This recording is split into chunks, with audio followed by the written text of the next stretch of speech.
Let's now shift focus to the West African nation of Burkina Faso, where the Ibrahim Traoré-led junta is making sweeping electoral reforms. Now, the Transitional Assembly has approved the dissolution of the Independent National Electoral Commission. Under the new law, the country's Interior Ministry will organise elections. The junta has also formed a committee to oversee the transfer of the poll body's 104 staff members and material resources. The new law marks a shift from the junta's earlier stance of transitioning to a civilian government within 21 months, a promise made by the military rulers after their takeover in September of 2022.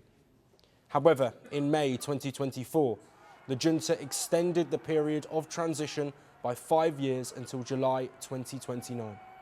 They also announced that their leader, Ibrahim Traoré, would be allowed to contest the next presidential election.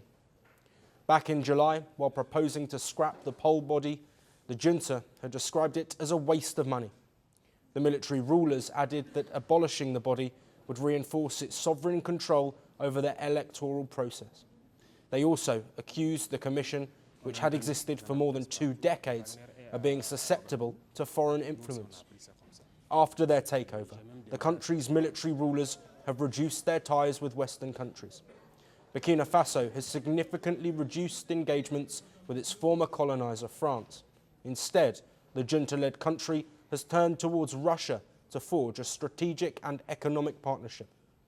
In May this year, President Vladimir Putin and Traoré met in Moscow after the country's Victory Day military parade. The duo agreed to step up efforts to combat growing extremism and terrorism, which have gripped the entire Sahel region. When Traoré seized power, he had cited these growing insurgencies as the reason. He overthrew the previous military government because of its alleged failure to fight terrorism. But the junta's efforts to combat terrorism are marred by grave accusations. Rights groups have accused the army of targeting civilians in its attempts to quash the insurgents. They have also accused the military rulers of suppressing political activity and freedom of expression. Critics have also raised questions over the effectiveness of the military's anti-terror operation. According to reports, the attacks by the Al-Qaeda-linked JNIM group have doubled in the first half of 2025 as compared to the number for the same period the year before.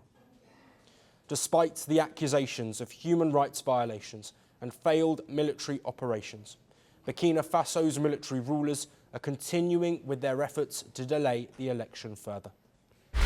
Want the facts? The latest developments? News that gets straight to the point.